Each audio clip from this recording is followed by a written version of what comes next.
आइए हम लोग आज शाम के जो शाम के इस मनन के लिए, आराधना की संगति के लिए जो प्रभु ने वचन दिए हैं, उन पर हम मनन करेंगे।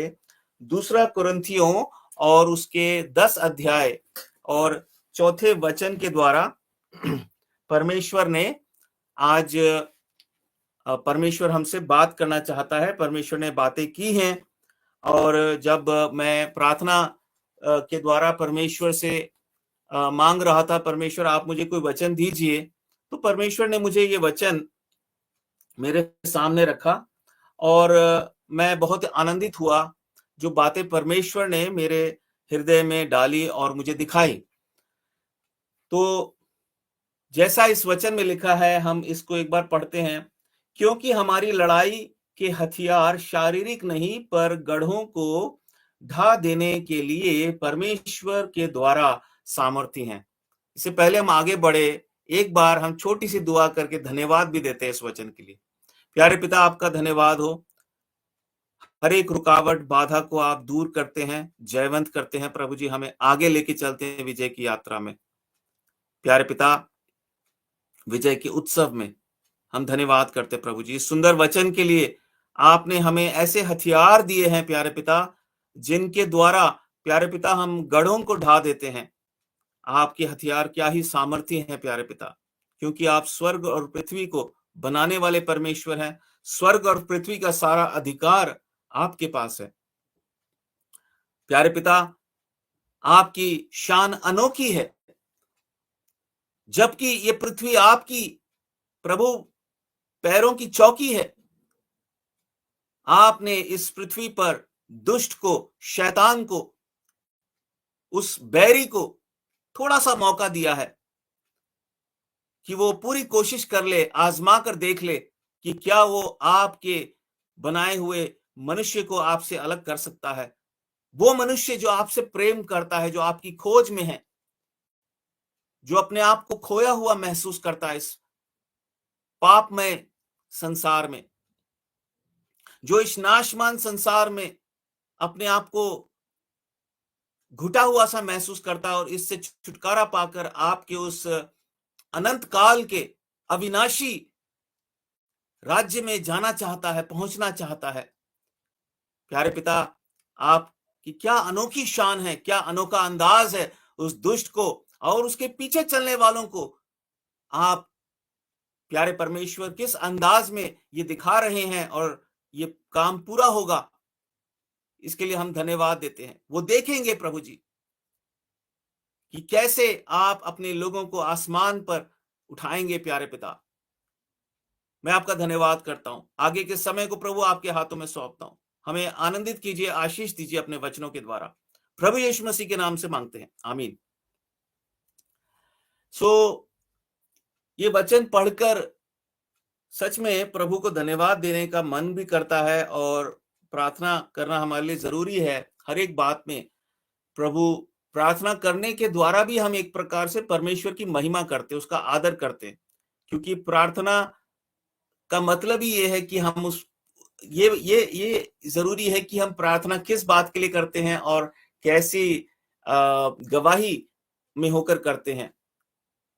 अर्थात क्या हम नम्र हैं, क्या हम हमारे अंदर सच्चाई है। अगर हम एक दोषी विवेक के साथ प्रार्थना करते हैं तो प्रिय भाई और बहनों, यूहन्ना 6:31 में यदि आप पढ़ेंगे, मेरे ख्याल से 6:31 ही है, तो वहां प्रभु का वचन कहता है वो पापियों की नहीं सुनता है। अर्थात कैसे पापियों की? जो अपने पाप में बने रहते हैं, उनकी परमेश्वर नहीं सुन सकता। वो सिर्फ ऐसे पापियों की सुनता है जो अपने पाप को स्वीकार कर लेते हैं। आज का जो विषय है कि परमेश्वर ने हमें हथियार दिए हैं, और वो हथियार कैसे हैं? जिनके द्वारा हम गढ़ों को ढा सकते हैं। गढ़ मतलब एक राज्य, एक बड़ा मजबूत राज्य। आप और मैं साधारण जो लोग हैं, हम बैठे बैठे जो अपने परमेश्वर से बात करते हैं और परमेश्वर से हम कहते हैं, परमेश्वर ये जो दुष्टता का राज है चारों तरफ, इसका आप खात्मा कीजिए, इसे आप डिस्ट्रॉय कर दीजिए, इसको आप ढा दीजिए। और परमेश्वर कहता है आमीन, और हम भी कहते हैं आमीन, और फिर परमेश्वर कहता है आमीन, क्योंकि यही परमेश्वर का जो है अंतिम लक्ष्य है कि वो हर प्रकार की दुष्टता को अपनी संपूर्ण सृष्टि में वो अपनी संपूर्ण सृष्टि में से हर प्रकार की दुष्टता को दूर कर देना चाहता है और उस नरक कुंड की अग्नि में उसको भस्म कर देगा। सो प्रिय भाई और बहनों, आइए हम इस पे कुछ बातों को देखते हैं। सबसे पहली चीज, ये वचन हमारे मन में एक विचार लेकर आता है और एक बात को उजागर करता है हमारे मन में, और वो ये है कि क्योंकि यहाँ पर पौलुस कहता है कि हमारी लड़ाई के हथियार शारीरिक नहीं। इसका मतलब हम लोग क्या है, एक मसीह को हर समय पता होना चाहिए कि वो एक युद्ध में है, और इस बात से उसका हृदय अति आनंदित होना चाहिए। घबराना नहीं चाहिए कि वो युद्ध में है, बल्कि आनंदित होना चाहिए। हम बच्चों को संडे स्कूल में जो बच्चों को हम सिखाते हैं, तो एक अंग्रेजी का गाना है, मैंने भी बचपन में इसको सुना था और बहुत पसंद आता था। तो इस गाने के गीत ऐसे हैं, I may never march in the infantry, ride in the cavalry, shoot in the artillery. I may never fly over the enemy, but I'm in the Lord's army. Yes, sir. मतलब क्या है इस गाने का, कि मैं कभी भी इन्फेंट्री मतलब जो स्थल सेना होती है, मैं उसका भाग नहीं रहा, और मैंने कभी घुड़सवारी वाले जो सैनिक होते हैं, मैं उनकी टोली का हिस्सा नहीं था कभी भी। मैंने कभी जो तोपे चलाते हैं, आर्टिलरी जिसको बोलते हैं, फौज का एक ऐसा जो झुंड होता है जो बड़े-बड़े हथियारों का वो इस्तेमाल करते हैं, मैं उस झुंड का हिस्सा कभी नहीं था। और मैंने कभी कोई हवाई जहाज से उड़कर शत्रु के इलाके के ऊपर हवाई जहाज से उड़कर कोई बमबारी नहीं की, या मैंने उनका जो है भेद लेने के लिए हवाई जहाज से जैसे लोग जाते हैं, मैंने कभी ये सब नहीं किया। पर क्या है, मैं प्रभु की सेना में हूं, ये मेरा आनंद है। पहली चीज, हम परमेश्वर के सेना के हिस्से हैं, हम उसके सैनिक हैं। कितनी अद्भुत बात है। दुनिया में लोग कमांडो बनना चाहते हैं, लोग पायलट बनना चाहते हैं, लोग नेवी में जाना चाहते हैं, उसके लिए बड़े-बड़े इम्तिहान देने पड़ते हैं, बड़ी-बड़ी ट्रेनिंग होती है। पर परमेश्वर कहता है हर एक विश्वासी क्या है, हम परमेश्वर के क्या है, सैनिक हैं। एक अलग ही आनंद आता है, मैं परमेश्वर का सैनिक हूं, मैं कोई ऑर्डिनरी, कोई मामूली व्यक्ति नहीं हूं। दुनिया के लोग कुछ भी समझेंगे आपको और मुझे, लेकिन हम क्या है, परमेश्वर के सेना है, परमेश्वर की सेना है। हाँ, और हाँ, क्योंकि हम सेना में हैं, तो हम स्वाभाविक है, हमारी एक लड़ाई है, हम एक युद्ध में हैं। हमारे लिए जीवन, संसार के लोग भी कहते हैं युद्ध है, पर वो किससे लड़ रहे हैं? अगर वो ध्यान से मनन करेंगे, जब तक कोई प्रभु यीशु मसीह की शरण में नहीं आता है, वो वास्तव में अपने आप से लड़ रहा है, या यूं कह लीजिए परमेश्वर से लड़ रहा है। पौलुस जो पहले परमेश्वर का बहुत बड़ा विरोधी था, प्रभु यीशु मसीह का, उसको प्रभु यीशु मसीह ने दर्शन दिया और कहा, हे पौलुस, तू पैने पे जो तू लात मार रहा है वो तेरे लिए नुकसानदायक होगा। पैने पे लात मारने का मतलब है तू एक ऐसी तलवार से लड़ रहा है जो तुझे जो है तेरा नाश कर देगी। तू परमेश्वर से लड़ रहा है। और पहले पौलुस इस प्रकार से वो शैतान की सेना का हिस्सा बन गया था, गलती से। स्वभाव से हम सब शैतान की सेना के हिस्सा थे।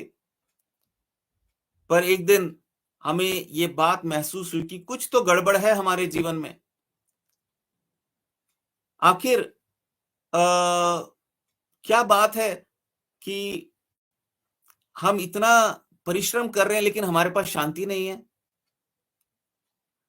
आखिर क्या बात है कि हमने इतना ज्ञान पाने की कोशिश की लेकिन हमें अभी भी जीवन के भेद समझ नहीं आते, जीवन का सच समझ नहीं आता। हाँ, कुछ चीज हमें बताई गई है, उसको हमने कोशिश तो की है अपनाने की, लेकिन फिर भी संतुष्टि नहीं है। पर जब प्रभु यीशु मसीह का वचन आया, हम तृप्त हो गए, क्योंकि उसमें जीवन का सत्य था, उसमें परमेश्वर का वो प्रेम था।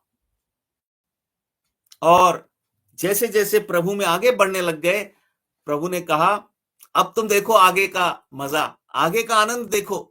अब तुम मेरी भेड़ हो, अब तुम मेरे बच्चे हो, अब तुम मेरे सेवक हो, और अब तुम क्या हो? आज परमेश्वर हमसे कह रहा है, तुम मेरी सेना के हिस्से हो, तुम मेरे सैनिक हो, तुम मेरे योद्धा हो, और तुम्हें मैंने इस युद्ध में उतारा है। शैतान और उसकी संपूर्ण सेना के साथ लड़ने के लिए परमेश्वर ने हमें मैदान में उतारा है, युद्ध की भूमि में, रणभूमि में हमें उतारा है। प्रिय भाई और बहनों, आप और मैं जो प्रभु यीशु मसीह पर सच्चा विश्वास करते हैं, याद रखिए सच्चा विश्वास, क्योंकि प्रभु यीशु मसीह ने कहा वो सच्चे भक्तों की आराधना को ग्रहण करता है।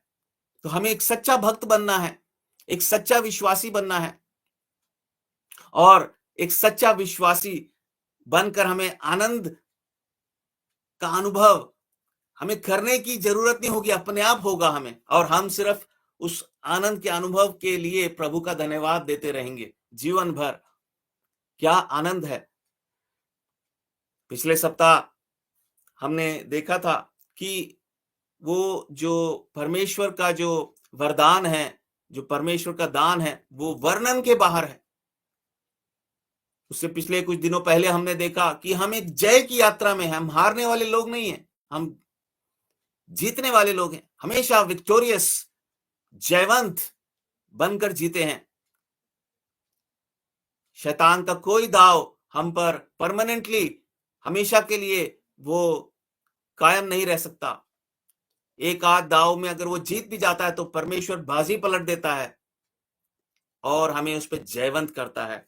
सो प्रिय भाई और बहनों, हम जो है एक आत्मिक युद्ध में हैं, जैसा कि आप सब जानते हैं, और हम कुछ वचनों को देखेंगे और आज प्रभु हमें उनके द्वारा कुछ बातें दिखाना चाहता है, जिससे कि हमारे मन में और परमेश्वर के लिए धन्यवाद और आभार प्रकट हो, और हम विश्वास की इस यात्रा में आभारी मन से, धन्यवादी हृदय से आगे बढ़ते जाएं, परमेश्वर को भाते जाएं। सबसे पहली चीज हम देखते हैं कि ये जो हमारी लड़ाई है, ये किसके साथ है? इसमें तो कोई दो राय नहीं कि शैतान और उसकी सेना, लेकिन इसको हम थोड़ा सा अगर जब हम इस पे मनन करते हैं तो वास्तव में इसको 3 बातों में हम बांट सकते हैं। सबसे पहली चीज, ये जो लड़ाई है हमारी अपने शरीर से है। शैतान कहां-कहां कार्य करता है? सबसे पहले तो आपके और मेरे शरीर में। दूसरी बात, संसार में। संसार में भिन्न-भिन्न प्रकार से शैतान ने अपने जाल को फैलाया हुआ है, अपने कार्यों को वो करता है, और इसलिए ये लड़ाई जो है पहले हमारी अपनी शरीर के साथ है, दूसरा ये संसार जो हमारे आसपास का जो संसार है, पूरा संसार, पर खास करके जो वातावरण जिसमें हम रहते हैं, जहां कहीं संसार के जिस किसी भाग में आप और मैं रहते हैं, जिस किसी परिस्थितियों में आप और मैं चलते फिरते हैं, उसके साथ हमारी लड़ाई है। और तीसरी तीसरी चीज है, वो शैतान और उसकी जो एक लंबी सेना है, जो दुष्ट आत्माएं हैं। तो ये 3 मुख्य रूप से बिंदु हैं जो हमें ध्यान में रखने हैं कि इन सब बातों से लड़ने के लिए, शरीर से, संसार से और शैतान और उसकी जो एक दुष्टता की आत्मिक सेना है,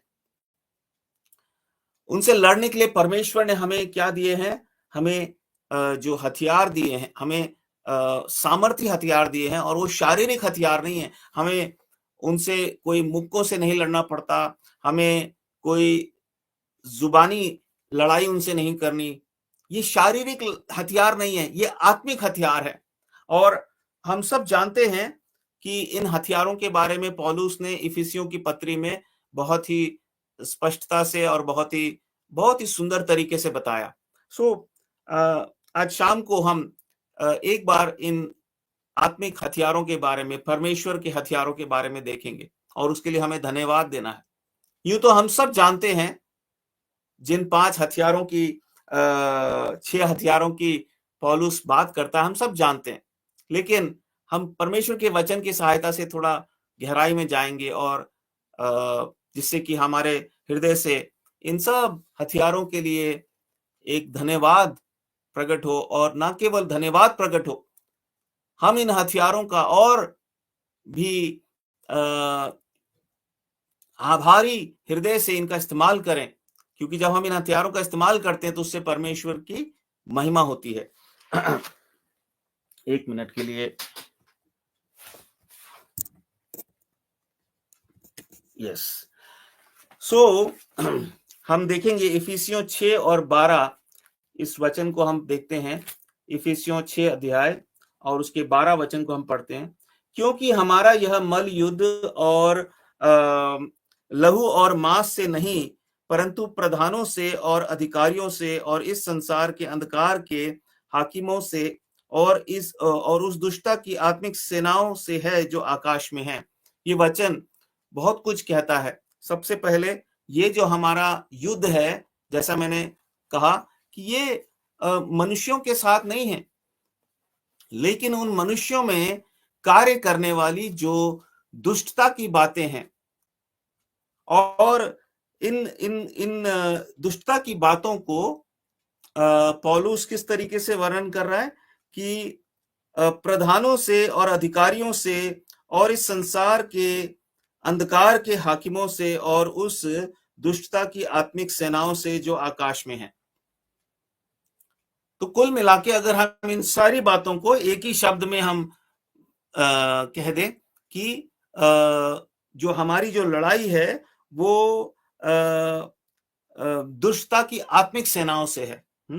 और वो जो दुष्टता की एक आत्मिक सेना है, वो प्रधानों के द्वारा कार्य करती है, इस संसार में अधिकारियों के द्वारा काम करती है, और जो भी हम कहना चाहें शब्द, प्रधान या अधिकारी या हाकिम, इस संसार में जो लोग, जिनके पास ताकत है, अधिकार है फैसले लेने की, उनके द्वारा शैतान कार्य करता है।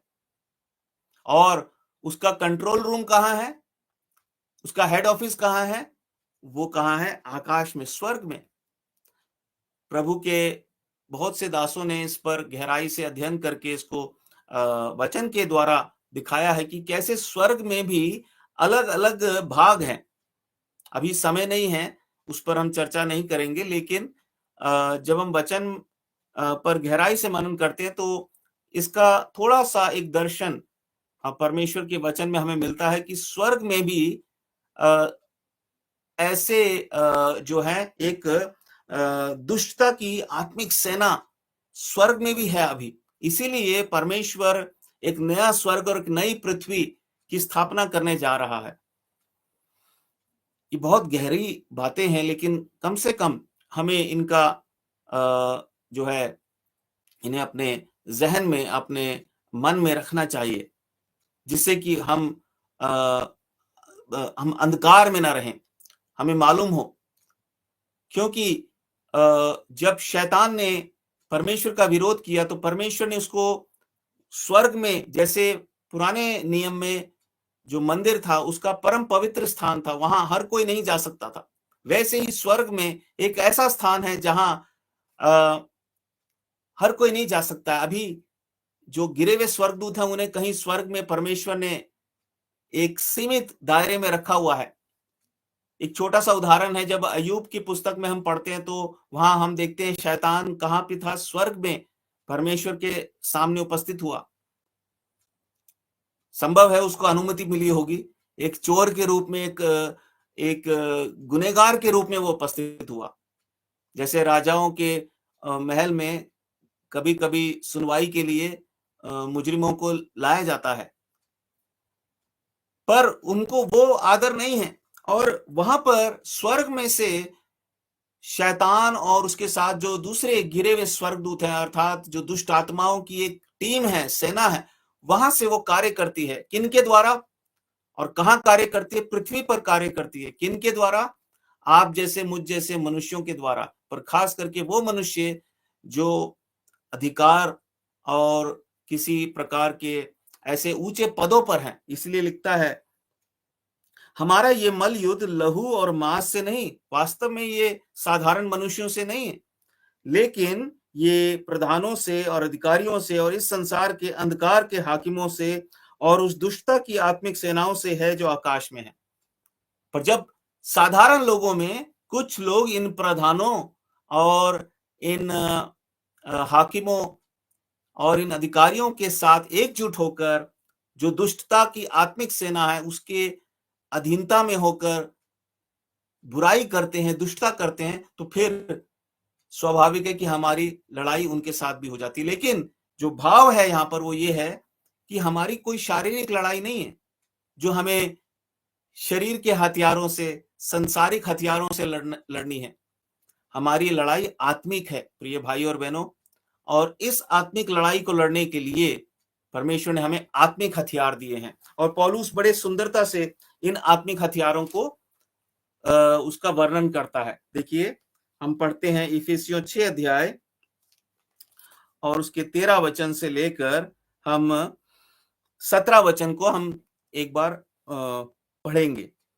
इसलिए परमेश्वर के सारे हथियार बांध लो कि तुम बुरे दिन में सामना कर सको और सब कुछ पूरा करके स्थिर रह सको। देखिए, पौलुस जब अपनी बात को शुरू करता है इस विषय पर, तो 10 वचन में वो यही बात कहता है, इसलिए प्रभु में और उसकी शक्ति के प्रभाव में बलवंत बनो। माफ कीजिएगा, 11 वचन से वो ये बात कहता है, परमेश्वर के सारे हथियार बांध लो कि तुम शैतान की युक्तियों के सामने खड़े रह सको। क्या कहता है? परमेश्वर के सारे हथियार, वो हथियार जो शारीरिक नहीं है, वो हथियार जो सामर्थी हैं क्या करने में? गढ़ों को ढा देने में सामर्थी हैं। उन्हें तुम क्या कर लो? उन्हें सारे हथियार बांध लो। वास्तव में ये हथियार तुमसे कभी अलग ना हो, ये बंधे रहें। जैसे एक सिपाही जो होता है वो हर समय वो तैयार रहता है और उसके कारतूस जो होते हैं और उसके जो हथियार होते हैं उसके साथ रहते हैं, है ना? चाहे पुराने समय के हम सिपाहियों की कल्पना करें, उनके तलवार रहते थे, उनका धनुष रहता था, उनके पास जो है बाकी के जो हथियार, छुरी जो भी होता था। आजकल के सैनिकों के पास जो आधुनिक हथियार होते हैं। लेकिन हम जो विश्वासी हैं, चाहे वो प्रभु यीशु मसीह के समय के विश्वासी रहे हों, इस 2000 साल के लंबे समय में किसी भी युग के विश्वासियों के लिए 6 हथियार हैं। पहला हथियार क्या है? सत्य। देखिए, पढ़ लेता हूं मैं पहले इसको 13 वचन से। इसलिए परमेश्वर के सारे हथियार बांध लो कि तुम बुरे दिन में सामना कर सको और सब कुछ पूरा करके स्थिर रह सको। इसलिए सत्य से अपनी कमर कसकर और धार्मिकता की झिलम पहनकर और पांव में मेल के सुसमाचार की तैयारी के जूते पहनकर और इन सब के साथ विश्वास की ढाल लेकर स्थिर रहो, जिससे तुम उस दुष्ट के सब जलते हुए तीरों को बुझा सको और उद्धार का टोप और आत्मा की तलवार जो परमेश्वर का वचन है ले लो। प्रिय भाई और बहनों, इन 6 हथियारों के लिए हमें कितना आभारी होना चाहिए प्रभु का, परमेश्वर का। और इससे पहले कि हम इसके लिए धन्यवाद दें, हमें यह भी देखना है क्या इन हथियारों के लिए मैं केवल आभारी ही नहीं, बल्कि क्या क्या मैं इनका इस्तेमाल कर रहा हूँ? कहीं मैं इनका दुरुपयोग तो नहीं कर रहा हूँ, कहीं मैं इनका तिरस्कार तो नहीं कर रहा हूँ? क्योंकि उस सूरत में हम परमेश्वर की महिमा नहीं कर रहे। हम परमेश्वर को दुखी कर रहे हैं, निराश कर रहे हैं, उदास कर रहे हैं। परमेश्वर चाहता है, ये जो हथियार मैंने अपने बच्चे को, अपने बेटे को, अपनी बेटी को दिए हैं, मेरे सिपाही हैं, इनका वो बखूबी इस्तेमाल करें और शैतान के साथ दो-दो हाथ करें और उसको धूल चटाएँ। ये जब हम करते हैं तो परमेश्वर की महिमा होती है। परमेश्वर का जो सीना है वो चौड़ा हो जाता है गर्व से, और परमेश्वर हमारे लिए सब कुछ करने को तैयार रहता है। हमारे मांगने से बढ़कर, हमारे सोच समझ से ज्यादा परमेश्वर हमारे लिए करता है, वो अपने आप करता है।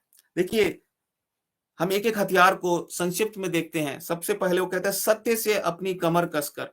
और इससे पहले कि हम एक-एक हथियार को हम देखें उसके बारे में, देखिए पौलुस क्या कहता है कि ये हथियार जब हम बांध देंगे तब हम शैतान की युक्तियों से हम बचेंगे, और हम अपना कार्य जो परमेश्वर ने हमारे लिए कार्य रखा है उसको हम पूरा कर सकेंगे। तीसरी चीज है, हम स्थिर रहेंगे, हमारा जीवन डामाडोल नहीं रहेगा। तो इसीलिए हमें कैसे आराधना करना है, हमें परमेश्वर की महिमा कैसे करनी है, सीखना बहुत जरूरी है। परमेश्वर की आराधना के नाम पर, उसकी महिमा के नाम पर कुछ भी कर देने से परमेश्वर की महिमा नहीं होती है। परमेश्वर की महिमा कैसे होती है? जब आज के लिए जो परमेश्वर ने हमें वचन दिया है, वो क्या कहता है कि जो हथियार मैंने तुम्हें दिए हैं, उनको बाखूबी उनका इस्तेमाल करो, उनके लिए आनंदित रहो। ये साधारण हथियार नहीं है। साधारण हथियार खराब हो जाता है, कारतूस खराब हो जाएगा, चूक जाएगा। ये आत्मिक हथियार हैं। न्यूक्लियर मिसाइल से भी ज्यादा, एक जो परमाणु बम होता है उससे भी ज्यादा खतरनाक, क्योंकि ये गढ़ों को ढा सकता है। आपकी और मेरी साधारण प्रार्थना से दो विश्वासी एक मन होकर जब साधारण प्रार्थना करते हैं, प्रभु इन दुष्ट अधिकारियों को प्रभु जी हम आपके हाथों में देते हैं,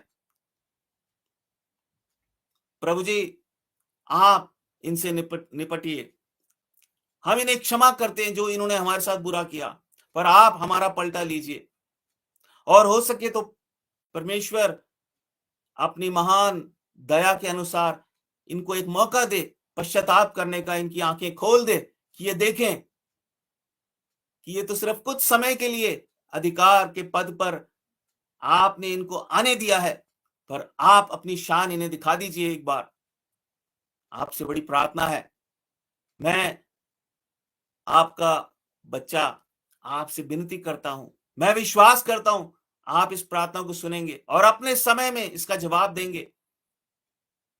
पर मैं तो क्या हूं, आपका सैनिक हूं। प्रिय भाइयों और बहनों, ये जो आत्मिक हथियार हैं, शारीरिक हथियारों से तो जीवन तबाह होते हैं। शारीरिक हथियारों से श, शरीर की हानि होती है और आत्मा की भी हानि होती है। पर परमेश्वर ने जो आपको और मुझे हथियार दिए हैं, ये अद्भुत हथियार हैं।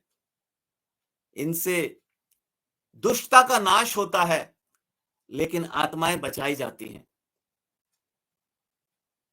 ये ऐसे हथियार हैं जो बहुतों के लिए आशीष का कारण बनते हैं, बहुतों के लिए आशीष का कारण बनते हैं।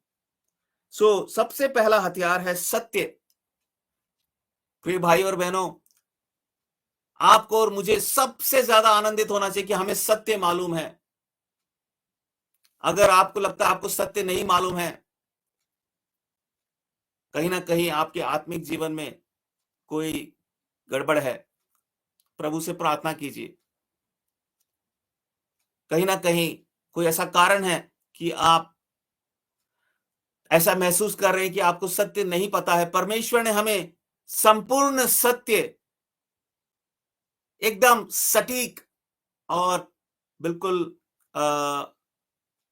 क्लियर सफाई से हमें बता दिया है। हमें उससे ज्यादा जानने की जरूरत नहीं है। परमेश्वर ने जो सत्य हमें जानना चाहिए, हमें मालूम होना चाहिए, वो हमारे सामने अपने पुत्र के द्वारा रखा। और आज क्योंकि प्रभु यीशु मसीह के विषय में कहा कि वो वचन है जो देहधारी हुआ, और आज वो वचन हमारे पास है। इस वचन में हमें सत्य मिलता है। यूहन्ना 17:17 में प्रभु यीशु मसीह ने कहा, अपनी याजकीय प्रार्थना में प्रभु यीशु मसीह ने बड़ी सुंदर तरीके से एक बात कही, और उसको हम देखते हैं। यूहन्ना 17:17 प्रभु ने कहा, सत्य के द्वारा उन्हें पवित्र कर, तेरा वचन सत्य है। प्रिय भाइयों और बहनों, अगर एक विश्वासी के जीवन में, आपके और मेरे जीवन में, हम वचन के साथ अपना रिश्ता तोड़ देते हैं, या हमारा रिश्ता बहुत ही कमजोर है, एक कच्चे धागे की तरह, तो हम उस हथियार का इस्तेमाल नहीं कर रहे और ना ही कर सकते हैं। ये ज्ञान की बात नहीं है कि आपने कहीं बीटीएच कर लिया, कोई डिग्री ले ली। ये पद की बात नहीं है कि आप कोई डीकन है, बिशप है या पास्टर हैं। ये है दिन प्रतिदिन क्या आप प्रभु के वचन के साथ हैं। कोई कहे मैंने एक बेल्ट खरीदी है, बड़ी अच्छी बेल्ट है, मजबूत बेल्ट है, पर मैं पहनता नहीं हूं। तो पहनते नहीं है तो भैया आपकी फिर वस्त्र भी ढीले ही हैं, है ना। सत्य से अपनी कमर कसकर हर दिन, सत्य कैसे मिलेगा? तेरा वचन सत्य है। इसीलिए पुराने समय के जो विश्वासी थे, जो पुराने समय में जो सिद्ध विश्वासी थे, उन्होंने एक, परमेश्वर ने उनको ये बात दिखाई और उन्होंने एक अच्छा उदाहरण हम जैसे विश्वासियों के लिए रख छोड़ा कि प्रतिदिन वचन के साथ हमें बिताना है समय। और परमेश्वर ने अपनी व्यवस्था में भी, मूसा के समय भी इस बात को बताया कि कैसे परमेश्वर के भक्तों को उसके वचनों पर मनन करना चाहिए, उसके वचनों का आदर करना चाहिए। अपने घर के चारों तरफ परमेश्वर के वचन का आदर करो, एक रीति रिवाज के अनुसार नहीं। उसका मतलब क्या है कि उस वचन के द्वारा प्रभु हमें जीवन की सच्चाई में बना के रखता है और बढ़ाता जाता है। फिर हम देखते हैं दूसरा हथियार जो है धार्मिकता। धार्मिकता से हमें क्या चीज समझ में आनी चाहिए? धार्मिकता का मतलब क्या है? धार्मिकता का साधारण अर्थ क्या है? परमेश्वर की दृष्टि में क्या चीज सही है, क्या गलत है, यह आपको और मुझे पता होना चाहिए। एक प्रकार से सत्य का ही एक और पहलू। अगर मैं कहता हूं मुझे सत्य मालूम है, तो क्या मैं सही और गलत में, बुरे और भले में फर्क करना जानता हूं? आइए एक वचन को देखते हैं, इब्रानियों और उसके 5 अध्याय और उसके 14 वचन को। इब्रानियों 5 अध्याय और उसके 14 वचन को। आज मैं वचन अलग से निकाल के नहीं रख पाया हूं, इसलिए खोलने में थोड़ा टाइम लग रहा है। इब्रानियों 5 और 14, उसमें लिखा है, पर अन्न सयानों के लिए है, जिनकी ज्ञानेंद्रियां अभ्यास करते करते भले बुरे में भेद करने में निपुण हो गई हैं। क्या परमेश्वर ने आपको इसलिए चुना है कि आप सयाने ना बने, ना समझ रहें? देखिए, मूर्ख और ना समझ में एक फर्क है। मूर्ख तो मूर्ख ही है, जैसे मूर्ख कुमारियां थी, पर ना समझ व्यक्ति भी अगर ज्यादा देर ना समझ रहे तो वो मूर्ख बन जाएगा। परमेश्वर की दृष्टि में, परमेश्वर के लिए, परमेश्वर ने आपको इसलिए नया जीवन नहीं दिया, इसलिए उद्धार नहीं किया कि आप ना समझ रहे हैं।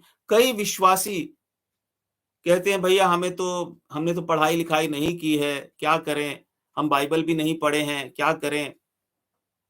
कोई बात नहीं। आपको परमेश्वर ये नहीं कह रहा कि मुझे पूरी बाइबल रट के याद करके सुनाओ। आपको परमेश्वर ये नहीं कह रहा कि मुझे एक एक ज्ञान की बातें उसमें से बताओ। परमेश्वर क्या चाहता है कि आप उसके वचन का अध्ययन करें। देखिए, परमेश्वर का वचन अन्न है, अन्न है, पौष्टिक भोजन है। कुछ लोग परमेश्वर के वचन को दूध की तरह बस पीना चाहते हैं।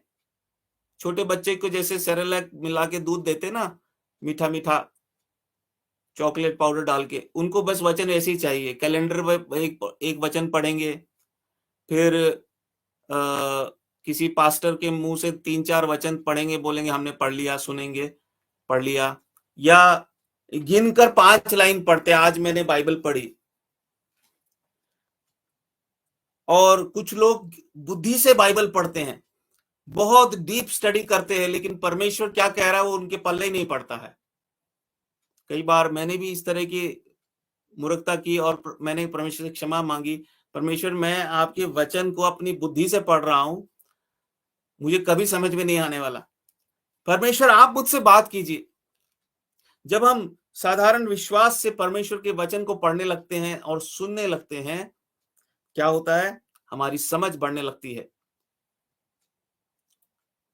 हाँ, एक भजन संहिता में एक जगह लिखा है कि परमेश्वर का वचन क्या करता है? साधारण लोगों को बुद्धिमान बना देता है।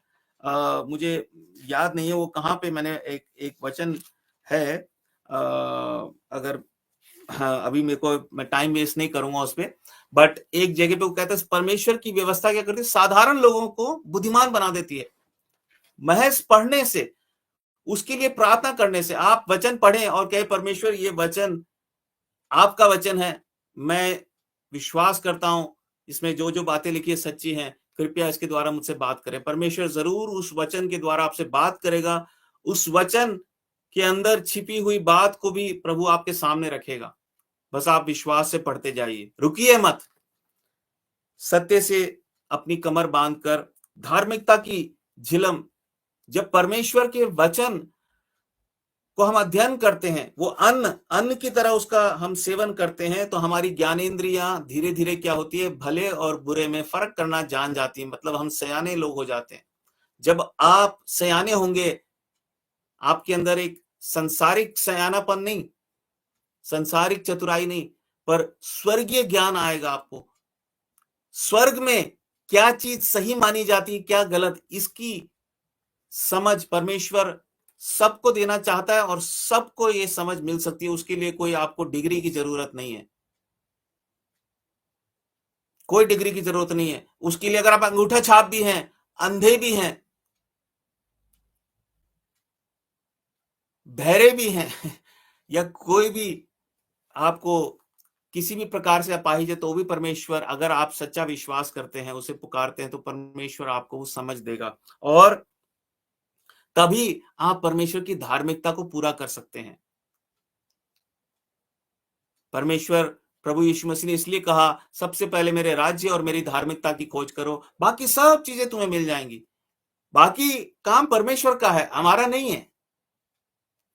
पर मनुष्य को शैतान ने क्या बोला? देख, अब तू इस दुनिया में आया तो देख रहा नहीं दुनिया कैसी है, बड़ी कठोर दुनिया है, जालिम दुनिया है, खून पसीना बहाना पड़ेगा बेटे। हाँ, खून पसीना क्यों बहाए? हम बस नॉर्मल तरीके से काम करेंगे तो परमेश्वर उसे आशीष देगा और हमें 2 वक्त की रोटी देगा। खून पसीना तो आ, वो लोग बहाते हैं जिन्हें संसार से बड़ा प्यार है ना।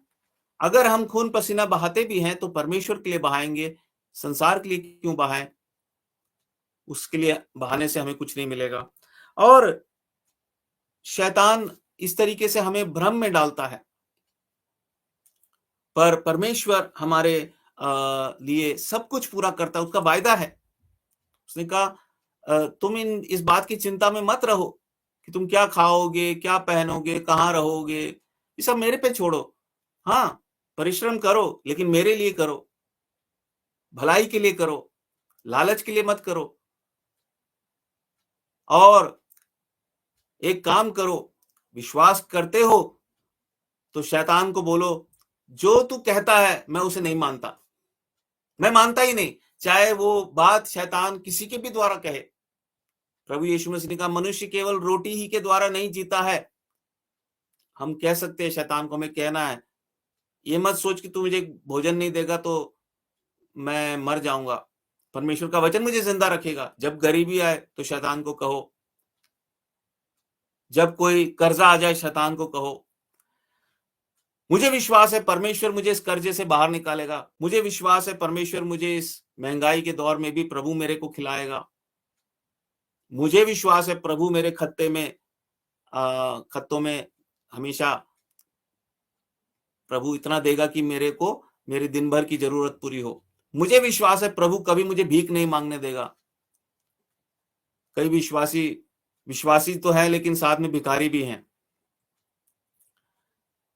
परमेश्वर के नाम पे भीख मांगते हैं। कितनी गलत बात है। मैं अहंकार से नहीं कह रहा, कई बार ऐसी परिस्थिति में मैं आते आते रहा हूं, मैं ये कह सकता हूं, पर प्रभु ने सही समय पर मुझे चिताया कि ये गलत है, क्योंकि चारों तरफ ऐसा ही माहौल है। शैतान क्या चाहता है कि हम विश्वास से ना चले। धार्मिकता की झिलम क्या एक कवच होता है। तो सही और गलत हमें हमेशा सत्य से कमर कस के रखनी है, और एक ढाल हमें जो है एक कवच हमारे ऊपर होना चाहिए। परमेश्वर की धार्मिकता का हमें ज्ञान होना चाहिए और उसका हमें पालन भी करना है। पहले पत्रस के 2 अध्याय और उसके 20 और 25 में इस तरीके से लिखा है। पहला पत्रस 1 पीटर चैप्टर 2 वर्स 24 एंड 25, वह आप ही हमारे पापों को अपनी देह पर लिए हुए क्रूस पर चढ़ गया, जिससे हम पापों के लिए मरकर धार्मिकता के लिए जीवन बिताएं। उसी के मार खाने से तुम चंगे हुए, क्योंकि तुम पहले भटकी हुई भेड़ों के समान थे, पर अब अपने प्राणों के रखवाले और अध्यक्ष के पास लौट आए हो। हमारा काम क्या है? परमेश्वर की धार्मिकता के लिए जीवन बिताएं। धार्मिकता के लिए जीवन बिताना, कैसे हम उसकी धार्मिकता को जानेंगे? धार्मिकता का मतलब भला क्या है, बुरा क्या है परमेश्वर की दृष्टि में। बस अगर एक बार हमें ये बात समझ में आ जाए, जीवन की अलग अलग परिस्थिति में हमें इस बात का ज्ञान हो, तो हमारा जीवन सफल है। यही तो परमेश्वर चाहता है, और ये बहुत सहज है, बहुत साधारण है। बस हमें सत्य से जुड़े रहना है, हमें पवित्र आत्मा जी की अगुवाई में चलते रहना है, और परमेश्वर हमें जो है उसकी धार्मिकता की झिलम देता है पहनने के लिए। और फिर सुसमाचार के देखिए बहुत सुंदर ये वचन है, जो पौलुस ने जिस तरीके से इसको लिखा यहाँ पर, कहा कि सुसमाचार के मेल के सुसमाचार की, है ना, इस तरीके से वो कहता है। केवल सुसमाचार नहीं, और पांव में मेल के सुसमाचार की तैयारी के जूते पहनकर। जब मैं इस वचन पर मनन कर रहा था तो बहुत सी बातें मेरे दिमाग में आई जो परमेश्वर ने मुझे दिखाई कि सबसे पहली बात, परमेश्वर का सुसमाचार क्या है? वो मेल मिलाप का सुसमाचार है। लोगों को ये नहीं कि सास और बहू में मेल मिलाप कराता है, वो बड़ा मुश्किल है, लेकिन या और किसी दो भाई जो लड़ रहे हैं वो भी हो सकता है, लेकिन सबसे पहले क्या है, वो तभी संभव है जब उस व्यक्ति का परमेश्वर से मेल मिलाप होगा। जिस व्यक्ति का परमेश्वर से मेल मिलाप होता है, ऑटोमेटिकली उसका दूसरों के साथ भी, अपने दुश्मन के साथ भी मेल मिलाप होना शुरू हो जाता है। इस तरीके से घरों में शांति आती है, परिवारों में शांति आती है, समाज में शांति आती है। इसलिए जहां मसीह लोग हैं, जहां सच्चे मसीह हैं, वहां लड़ाई झगड़े नहीं देखे जाते। चाहे वो घर हो, परिवार हो, कलीसिया हो, कोई समाज हो, कोई प्रदेश हो, कोई देश हो, अगर वहां सच्चे मसीह लोग हैं, वहां शांति रहती है, क्योंकि परमेश्वर का सुसमाचार मेल मिलाप का सुसमाचार है। और कहता है उसकी तैयारी के जूते पहनकर। तो मैं जब सोचने लगा कि जूतों का क्या मतलब है, जूते क्यों पहनने के लिए? क्योंकि प्रिय भाई और बहनों, हर एक विश्वासी, अब देखिए ये हथियार हैं। सत्य क्या है? हमारा हथियार है। धार्मिकता, अगर हमें परमेश्वर की धार्मिकता का ज्ञान है और उसका पालन करते हैं, ये हथियार है। शैतान आपसे कभी नहीं जीत सकता अगर आप सत्य से अपनी कमर कसे हुए हैं, अगर आप और मैं धार्मिकता की झिलम पहने हुए हैं, अर्थात हमें परमेश्वर की धार्मिकता का हमें हमें समझ है और हम उसका निर्वाह भी करते हैं, तो हमने धार्मिकता की झिलम पहनी हुई है।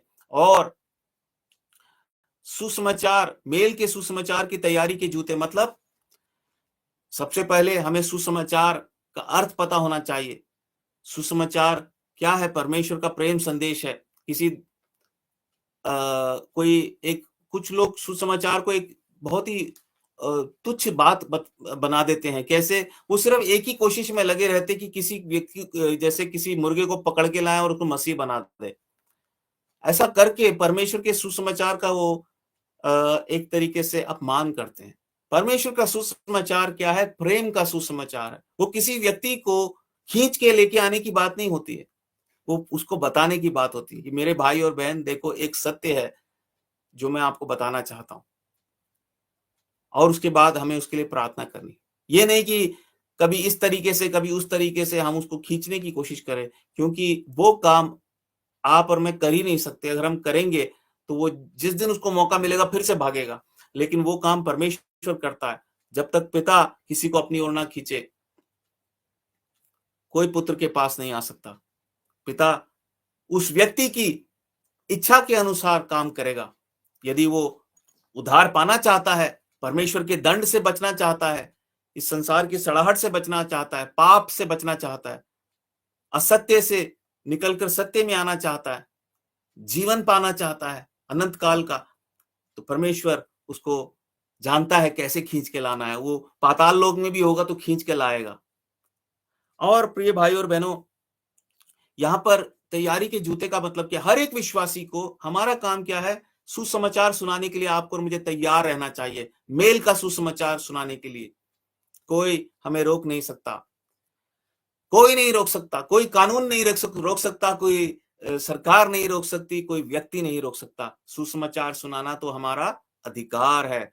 पौलुस कहता है, हाय उस पर जो सुसमाचार ना सुनाए। सुसमाचार, अगर एक विश्वासी होने के बाद हम सुसमाचार नहीं सुनाते तो हम पर हाय है, हाय है। क्यों नहीं सुना सकते सुसमाचार? उसमें क्या है भाई? क्योंकि अगर हम एक कोई और ही सुसमाचार सुनाते हैं, इसी पत्री में पौलुस दूसरे कुरिन्थियों में वो बात कर रहा है, कोई तुम्हें और ही सुसमाचार सुनाता है तो तुम उसको सुन लेते हो। कुछ लोगों को सुसमाचार का जो है ज्ञान नहीं है, और इसीलिए 11 अध्याय को आप बाद में पढ़िएगा दूसरे कुरिन्थियों के, उसमें वो बोलता है कि कोई तुम्हारे पास दूसरे यीशु का प्रचार करता है, और कोई दूसरी आत्मा में होकर और कोई और सुसमाचार सुनाता है, उसको तुम सह लेते हो।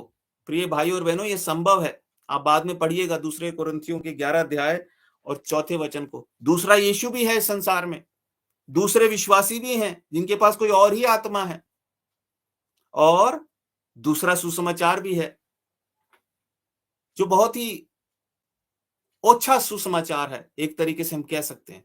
क्यों? क्योंकि उसने प्रभु यीशु मसीह के क्रूस को इतना व्यर्थ ठहरा दिया है कि प्रभु यीशु मसीह आपको धनी बनाने आया है। प्रभु यीशु मसीह आपकी मनोकामना अलग होती है। मनोकामना तो ये होती है एक चंचलता मनुष्य की जो होती है। मेरी मनोकामना मेरा घर हो जाए 3 कमरे का। मेरी मनोकामना ये है कि मेरे बच्चों की अच्छी नौकरी लग जाए, अच्छे लड़के मिल जाए मेरी लड़कियों के लिए। ये क्या सुसमाचार है? इसके लिए हाँ, प्रभु यीशु मसीह आपकी मदद करेगा, पर कई लोग ऐसा सुसमाचार देने में लगे रहते हैं। सुसमाचार ये नहीं है। सुसमाचार तो परमेश्वर का वो प्रेम का समाचार है, वो सत्य जो परमेश्वर हम सबको बताना चाहता है। क्योंकि जब तक हम सत्य को नहीं जानेंगे, हम बीमार पड़े रहेंगे मानसिक और आत्मिक रीति से। हम अंधकार में भटकते रहेंगे, हम स्वर्ग नहीं जा पाएंगे, हम अनंत जीवन के वारिस नहीं बन पाएंगे। स्वर्ग में हमारे लिए कोई स्थान नहीं होगा अगर हम सत्य को नहीं जानते। और जूते का मतलब यह है कि सुसमाचार के लिए हमें जूते पहनते हम कब है? जब हमें कहीं जाना पड़ता है। और प्रिय भाई और बहनों, रोमियो की पत्री में एक जगह लिखा है, जब तक कोई जाए ना तो प्रचार कैसे करेगा? जब तक कोई प्रचार न करे तो लोग विश्वास कैसे करेंगे? सुनेंगे कैसे? सुनेंगे नहीं तो विश्वास कैसे करेंगे? क्योंकि विश्वास सुनने से और सुनना मसीह के वचन से होता है। तो हमें सुसमाचार सुनाने के लिए कोई परिश्रम भी करना पड़े, कहीं किसी के पास जाना पड़े, तो हमें क्या कहते हैं, इनिशिएटिव लेना चाहिए, पहल करनी चाहिए। एक हमारे अंदर भूख और प्यास होनी चाहिए। इसीलिए पौलुस को परमेश्वर ने उसके हृदय को उभारा और वो मीलों मील चलकर यात्रा करके गया, मुझे उन लोगों को सुसमाचार सुनाना है। क्या आपके जीवन में ऐसी जलन है?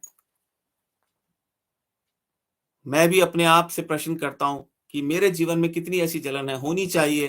प्रभु चाहता है कि हमारे पास, क्योंकि ये हथियार है, ये एक हथियार है। जब आप सुसमाचार सुनाने वाले विश्वासी होंगे, शैतान आपसे थरथराएगा, कांपेगा। यकीनन आपके लिए वो और भी ज्यादा परेशान करने वाला एक आपको आपके जीवन में परेशानी पैदा करेगा, मेरे जीवन में परेशानी लेकर आएगा, लेकिन वो हमसे डरता है और वो हारता है। क्योंकि सुसमाचार जो है वो क्या है, उसमें परमेश्वर की सामर्थ है। पहले कुरिन्थियों के पहले अध्याय और 18 वचन के अनुसार वो परमेश्वर की सामर्थ है। ये तीसरा हथियार है। और फिर चौथा हथियार विश्वास। सबसे पहली चीज, हम विश्वास की बात करते हैं तो हमारे को याकूब की पत्री में ये याकूब भाई ने बताया कि हमारा विश्वास जो है वो जीवित होना चाहिए। हमारा विश्वास जो है वो मरा हुआ विश्वास नहीं हो सकता है। हमारा विश्वास एक जीवित विश्वास होना चाहिए। और हम देखते हैं एक वचन को, पहला कुरिन्थियों और उसके 16 अध्याय और 13 वचन में क्या लिखा है कि जागते रहो, विश्वास में स्थिर रहो। हमारा विश्वास ना केवल जीवित होना चाहिए, वो डामाडोल भी नहीं होना चाहिए, स्थिर विश्वास। और जब ऐसा विश्वास हमारे पास होता है प्रिय भाई और बहनों, तो क्या होता है, कहता है इफिसियों में कि वो ढाल बन जाता है हमारे लिए। वो हमारे लिए एक ढाल बन जाता है जिससे हम शैतान के जलते हुए तीरों को बुझा सकते हैं। शैतान कई बार हमारे सामने ऐसी ऐसी परिस्थितियों को लेके आता है, अगर हमारे पास विश्वास नहीं है तो हम बहुत आसानी से हम उसकी चाल में फंस जाएंगे। लेकिन जब हमारे पास अगर एक जीवित विश्वास है तो विश्वास से फिर हम शैतान की उस चाल पर जय पा सकते हैं। इसलिए याकूब कहता है, धर्मी जन की प्रार्थना से हम विश्वास करेंगे परमेश्वर सारी जो परिस्थिति है वो मेरे विरुद्ध है और मुझे नहीं लगता कि इसमें कुछ भी हो सकता है मेरे लिए, लेकिन मैं विश्वास करता हूं आप तो जीवन और पुनरुत्थान है, आप कुछ भी कर सकते हैं। इसलिए मैं आपके पास आता हूं विश्वास से। इब्रानियों 10 अध्याय में लिखा, विश्वास से उसके पास आओ।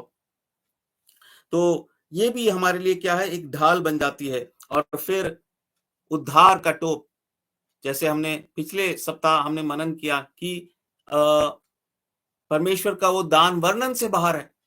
वो टोप की तरह, जैसे हम अपनी टोपी, कई लोगों को बड़ा शौक होता है हर समय कैप पहन के रखने का। मैं भी जब बाहर जाता हूं तो एक कैप पहनना पसंद करता हूं।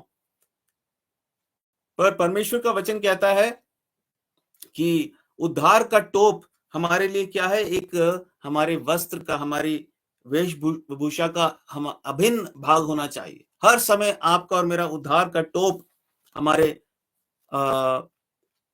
सर पर होना चाहिए।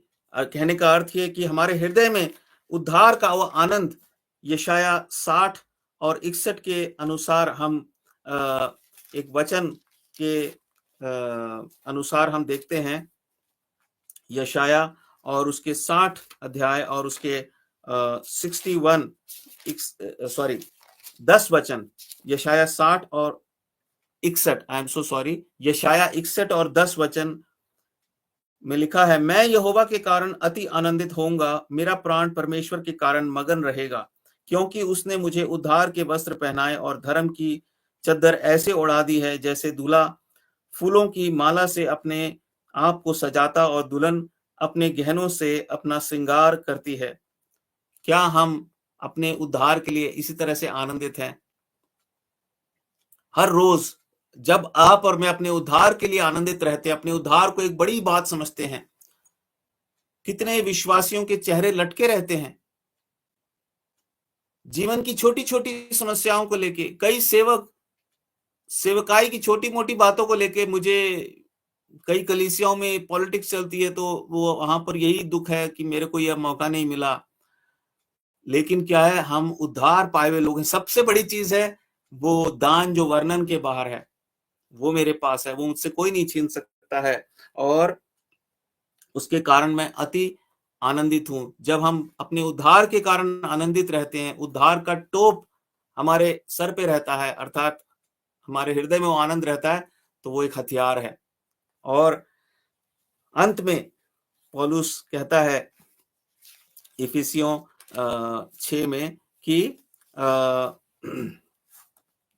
अंत में वो कहता है आत्मा की तलवार जो परमेश्वर का वचन है, उसको हम किस रीति से देखेंगे? आत्मा की तलवार जो परमेश्वर का वचन है, शुरुआत भी परमेश्वर के वचन से, अंत भी परमेश्वर के वचन से। प्रिय भाई और बहनों, सबसे पहले तो क्या है, परमेश्वर के वचन को हमें उसको मनन करना है, उसे पढ़ना है और साथ ही साथ हमें क्या करना है, जब आत्मा की तलवार कहता है तो यहां पर केवल वचन की बात नहीं है, यहां पे क्या, वचन की अगुवाई में चलना। जब परमेश्वर की आत्मा की अगुवाई में हम वचन को पढ़ते हैं और उसके अनुसार हम कार्य करते हैं तो क्या हो जाता है, वो एक तलवार का काम करने लगता है।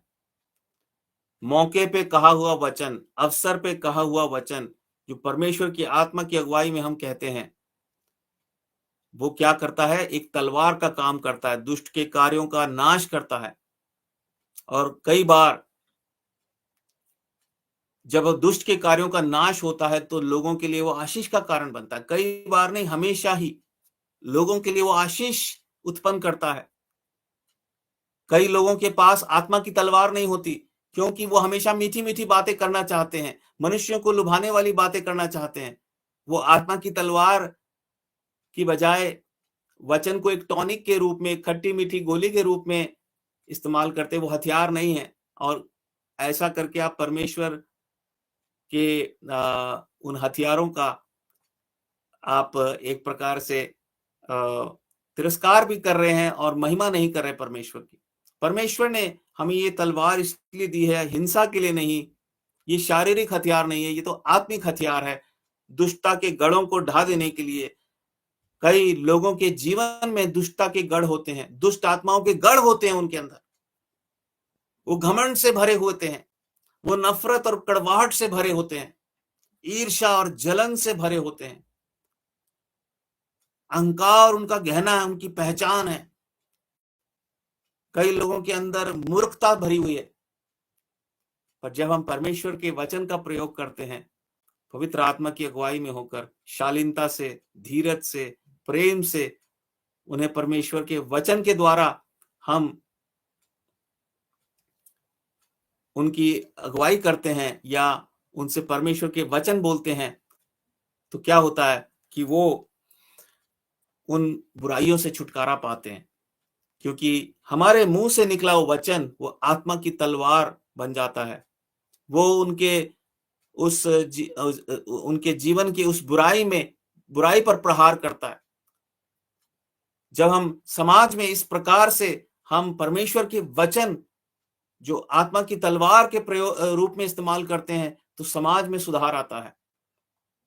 इसका मतलब कोई वाद विवाद नहीं, कोई कड़वाहट की बातें नहीं, लेकिन सत्य को हम जब सरल रीति से बोलते हैं, याव से बोलते हैं, प्रेम से बोलते हैं, तो क्या होता है, उसी सत्य के द्वारा वो आत्मा की तलवार बन जाती है।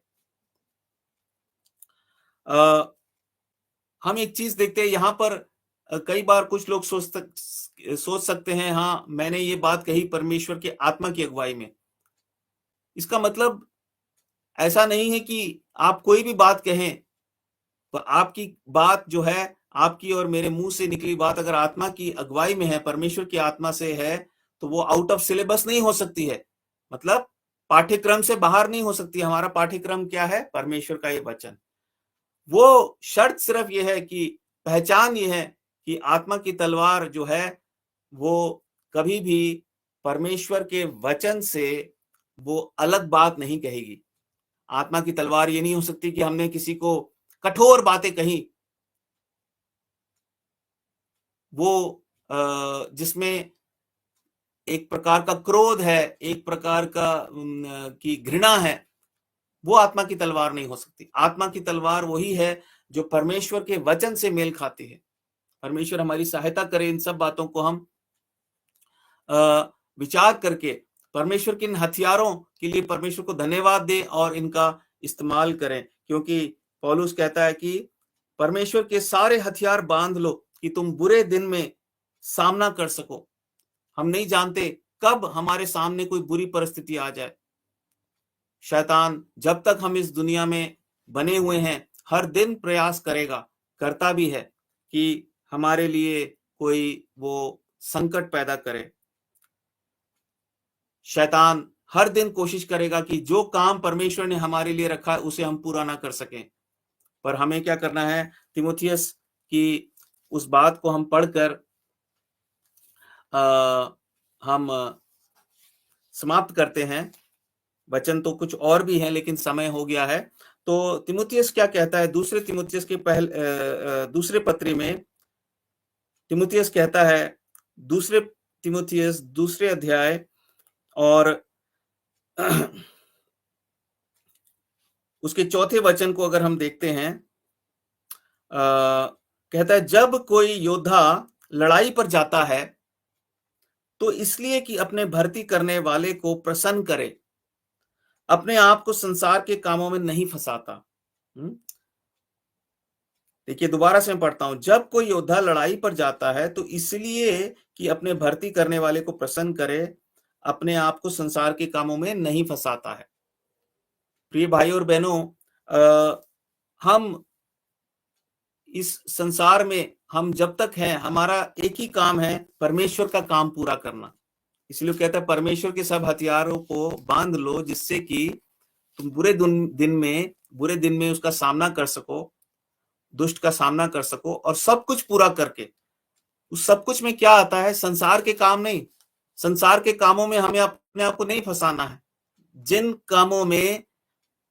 कामों से परमेश्वर को कोई लाभ नहीं है, चाहे आप अपने लिए घर बना रहे हो, अपने लिए मकान बना रहे हो, अपने बच्चों के करियर बनाने के लिए आप ज्यादा ही चिंतित हैं, इससे ज्यादा चिंतित है कि आपका अपना आत्मिक जीवन कैसा है, आपके परिवार में आत्मिक माहौल कैसा है, तो वो संसारिक काम है, उससे किसको लाभ होने वाला है? इसलिए अगर हम सच में आनंदित हैं कि परमेश्वर के हम सिपाही हैं और उसके साथ इस आत्मिक युद्ध में हम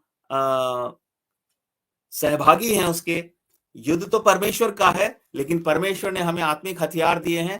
परमेश्वर ने हमें युद्ध करने की जो है कुछ कौशल दिया है, योग्यता दी है। इन आत्मिक हथियारों का हम इस्तेमाल करके बड़े बड़े गढ़ों को ढा सकते हैं, न केवल प्रार्थना के द्वारा बल्कि सत्य के द्वारा, धार्मिकता के द्वारा, सुसमाचार के द्वारा, विश्वास के द्वारा और हमारे उद्धार के द्वारा और आत्मा की तलवार के द्वारा। जितना भी हम मनन करें इन वचनों पर वो कम होगा, पर परमेश्वर का धन्यवाद हो, हमारा युद्ध जो है वो दुष्टता की आत्मिक सेनाओं के साथ है, और वो 3 प्रकार से हम पर प्रहार करती हैं, हमारे शरीर, हम और जो संसार है, और फिर शैतान और उसके जो साथ गिरे हुए स्वर्गदूत हैं, वो मिलकर हमारे ऊपर हावी होते हैं। कई बार हम देखते हैं कुछ लोगों के ऊपर दुष्ट आत्माएं हावी हो जाती हैं, और वो इसलिए हो जाती हैं कि जब हम उन्हें इतना मौका देंगे, इतने निर्बल हो जाएंगे, तो फिर वो दुष्ट आत्मा हम पर पूरी तरह से काबिज हो जाएगी, पूरी तरह से हम पर हमें अपने वश में करेगी। हमने देखा शाऊल के ऊपर दुष्ट आत्मा आई, क्योंकि शाऊल ने परमेश्वर को नाराज किया, प्रसन्न नहीं किया। प्रिय भाई और बहनों, हमें भी सावधान रहना, हमें परमेश्वर की आराधना करनी, उसे प्रसन्न करना है। सिर्फ उसे मक्खन लगाने के लिए उसे हम झूठे तरीके से खुश नहीं कर सकते। हम वैसे ही खुश कर सकते हैं जैसे वो खुश होता है। परमेश्वर चाहता है कि हम उसके हथियारों का इस्तेमाल करें, उसके लिए हम आभारी रहें, और इस तरीके से हम शरीर से लड़ सकते हैं, हम संसार से लड़ सकते हैं, हम शैतान से लड़ सकते हैं।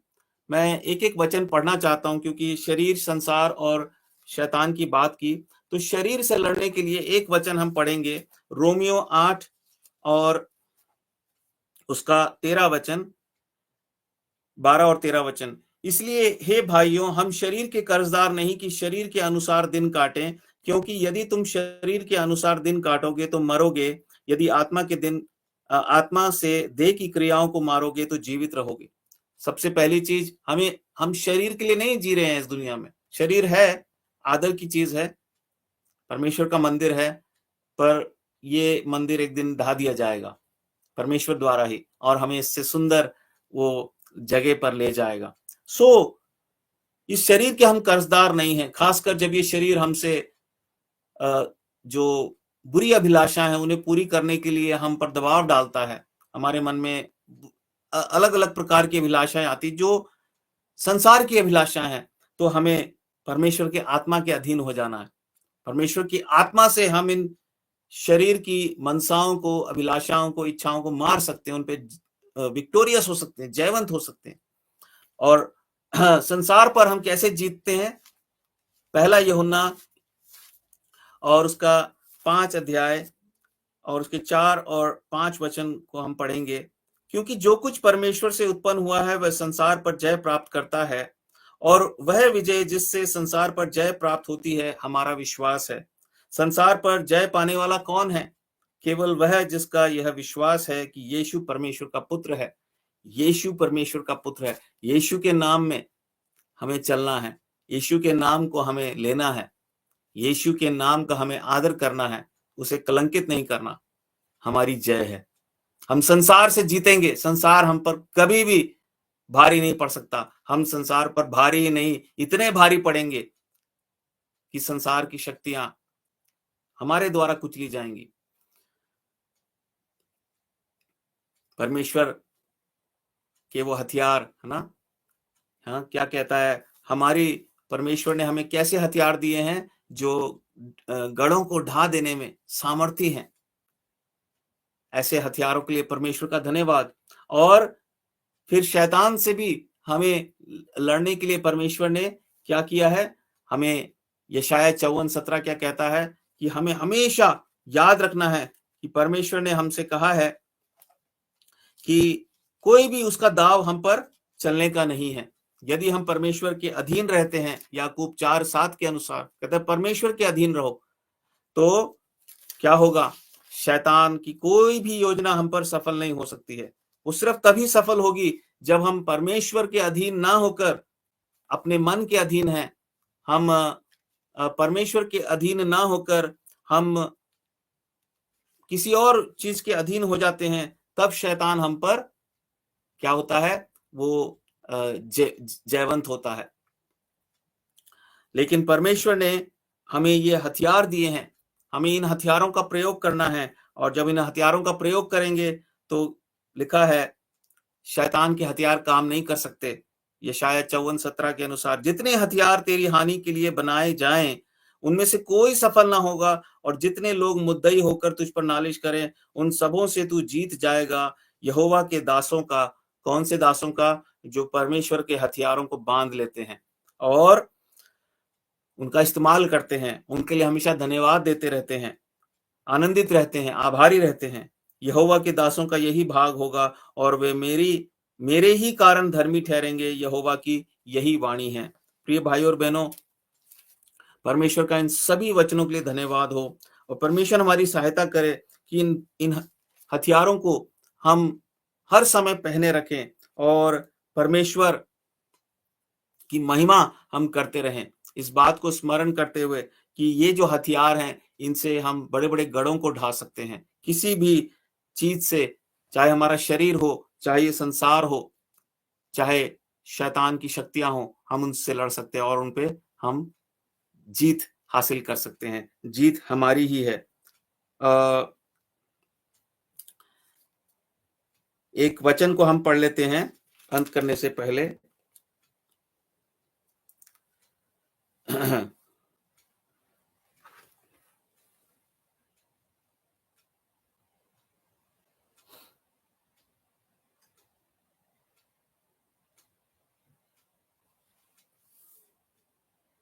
चलिए, आज के लिए यहीं पे हम समाप्त करते हैं। वो वचन मेरे मन में आया, लेकिन अभी मेरे मन से दिमाग से निकल गया है। परमेश्वर का वचन हमसे कहता है कि हम अपने मन के धोखे में ना आएँ। प्रभु ने चाहा तो वचन को मैं अगले सप्ताह ज़रूर बाँटूँगा, पर हमें अपने मन के धोखे में नहीं आना है। हमारा मन जो है वो हमें धोखा देता है। हमें पवित्र आत्मा जी की अगुवाई में चलना सीखना है। तभी हम परमेश्वर की सच्ची हम महिमा कर सकते हैं। इसलिए प्रभु यीशु मसीह ने कहा, अवश्य है मेरी आराधना करने वाले आत्मा सच्चाई में मेरी आराधना करें। आइए एक छोटा-सा धन्यवाद मैं प्रभु को देकर इस मीटिंग को मैं समाप्त करता हूँ। प्यारे पिता, मैं आपका धन्यवाद करता हूँ आज की इस मीटिंग के लिए, इस वचन के लिए, संदेश के लिए। जितने भी भाई-बहनों ने सुना, जुड़े और जो बाद में सुनेंगे, उनके लिए भी प्यारे पिता मैं धन्यवाद करता हूँ। धन्यवाद करता हूँ, आपने दिखाया प्यारे पिता कि आपने हमें कैसे आत्मिक हथियार दिए हैं, जो प्यारे पिता बड़े-बड़े गढ़ों को ढा देते हैं प्यारे पिता। और प्यारे पिता, इस प्रकार से आप हमें एक विजय की यात्रा में लेके चलते हैं। एक जयवंत जीवन प्यारे पिता जीने में आप हमारी सहायता करते हैं। मैं आपका धन्यवाद करता हूँ, आपने दिखाया प्रभु जी, ये बात सच है प्रभु कि इन हथियारों का प्रभु मैं भी अपने जीवन में प्रभु जी प्यारे परमेश्वर बाखूबी से इस्तेमाल नहीं करता हूँ प्यारे पिता, पर आज शाम को आपने दिखाया कि कितना आवश्यक है प्रभु जी कि इन अ, हथियारों का प्रभु जी ना केवल मैं इस्तेमाल करूं, बल्कि हर समय इन हथियारों को पहन कर रखूं प्यारे पिता, जिससे कि मैं आपकी इच्छा इस पृथ्वी पर पूरी कर सकूं प्रभु जी। धन्यवाद करता हूं, सारा आदर महिमा प्यारे पिता आपके चरणों में लाता हूं। इस आराधना की भेंट को प्रभु यीशु के नाम से आपके चरणों में लाता हूं, दया करके सुने और ग्रहण कीजिए। आमीन। आमीन। सबको जय मसीह की। परमेश्वर का धन्यवाद हो। अगले सप्ताह प्रभु ने चाहा तो हम फिर से जुड़ेंगे। God bless you.